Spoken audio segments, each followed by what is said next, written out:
Hi friends, ഞാനിന്ന് ഉണ്ടാക്കാൻ പോകുന്ന റെസിപ്പി എന്ന് പറയുന്നത് നമ്മുടെ പടവലങ്ങ കൊണ്ടൊരു മെഴുക്ക് പുരട്ടിയാണ് കേട്ടോ. അപ്പോൾ കുറച്ച് പടവലങ്ങ ഞാൻ എടുത്തിട്ടുണ്ട്. അതിൻ്റെ തോലെല്ലാം ചീകി കളഞ്ഞിട്ട് നന്നായിട്ട് നീളത്തിന് കട്ട് ചെയ്ത് വെച്ചിട്ടുണ്ട് കേട്ടോ. എന്നിട്ട് ഒരു സൈഡിൽ കുറച്ച് സവാള, വെളുത്തുള്ളി, കറിവേപ്പില, പച്ചമുളക് കട്ട് ചെയ്ത് വെച്ചിട്ടുണ്ട്.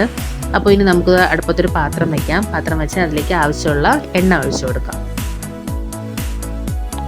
എണ്ണ നന്നായിട്ട് ചൂടായി വരുമ്പോഴത്തേക്കും നമുക്ക് കുറച്ച് കടുക് ചേർത്ത് കൊടുക്കാം. കടുക് ചെറുതായി പൊട്ടി തുടങ്ങിയിട്ടുണ്ട്. ഇനി നമുക്ക് കറിവേപ്പില ചേർക്കാം. ഇതിൻ്റെ കൂടെ നമുക്കൊരു 2-3 വെളുത്തുള്ളിയും കൂടി ജസ്റ്റ് ഒന്ന് ചതച്ചിട്ടൊന്ന് ചേർത്ത് കൊടുക്കണം. ഇനി നമുക്ക് നന്നായിട്ടൊന്ന് സോട്ട് ചെയ്തെടുക്കാം.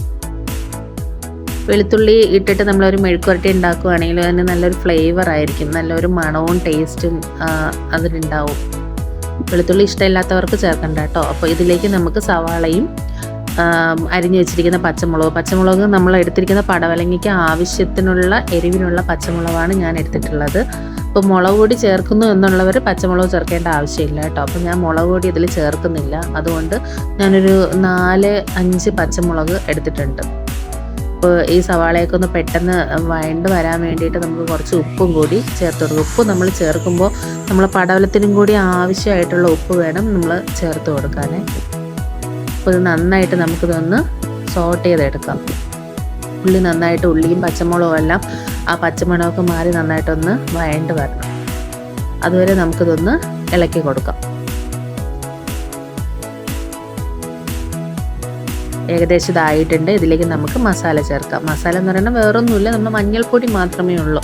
മഞ്ഞൾപ്പൊടി മാത്രമാണ് ഞാൻ ഇതിലേക്ക് ചേർക്കുന്നത്. അപ്പോൾ ആവശ്യത്തിനുള്ള മഞ്ഞൾപ്പൊടി ചേർത്ത് അത് നന്നായിട്ടൊന്ന് ഇളക്കാം.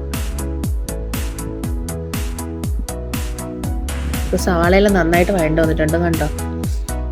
ഇനി നമുക്കിതിലേക്ക് കട്ട് ചെയ്ത് വെച്ചിട്ടുള്ള പടവലങ്ങ ചേർത്ത് കൊടുക്കണം. പടവലങ്ങ ഞാൻ അധികം കട്ടി കുറയ്ക്കാറില്ല, അധികം കട്ടി കൂട്ടിയിട്ടില്ല. ആ ഒരു പരുവത്തിലാണ് പടവലങ്ങ എടുത്തിട്ടുള്ളത്. പടവലങ്ങ ഞാനിതിലേക്ക് ചേർത്ത് കൊടുത്തിട്ടുണ്ട്. ഇനി നമുക്കിത് പതുക്കെ ഒന്ന് ഇളക്കി യോജിപ്പിച്ച് കൊടുക്കണം. നമ്മൾ പടവലങ്ങയ്ക്ക് അധികം വേവൊന്നുമില്ല കേട്ടോ. പെട്ടെന്ന് വെന്ത് വരുന്ന ഒരു പച്ചക്കറിയാണ് പടവലങ്ങ. അപ്പോൾ നമ്മളിതിൽ വെള്ളമൊന്നും ആഡ് ചെയ്യേണ്ട ആവശ്യമില്ല വേകാൻ വേണ്ടിയിട്ട്. അല്ലാതെ തന്നെ ചൂട് കൊണ്ട് ആവിയിൽ തന്നെ നമുക്കിത് വെന്ത് കിട്ടുന്നതാണ്. അപ്പോൾ നന്നായിട്ട് ഞാനിതൊന്ന് നമ്മുടെ സവാള ഇതെല്ലാം മിക്സെല്ലാം നന്നായിട്ട് ഈ പടവലങ്ങയിലൊന്ന് യോജിക്കുന്നത് വരെ ഞാനിതൊന്ന് ഇളക്കി കൊടുക്കുന്നുണ്ട്.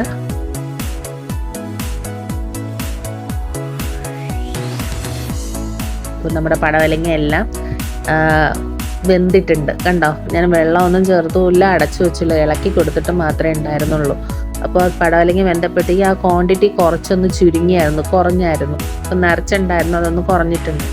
അപ്പോൾ നമ്മളെ പടവലങ്ങയെല്ലാം ഏകദേശം ആയി വരുന്നുണ്ട്. ഇതേ കണ്ടോ, നമ്മളെ പടവലങ്ങ മെഴുക്ക് പുരട്ടി റെഡി ആയിട്ടുണ്ട്. അപ്പോൾ ഇന്നത്തെ എൻ്റെ പടവലങ്ങ മെഴുക്ക് പുരട്ടി റെസിപ്പി നിങ്ങൾക്ക് ഇഷ്ടമായെങ്കിൽ നിങ്ങളെല്ലാവരും വീട്ടിലിത് ട്രൈ ചെയ്ത് നോക്കണം.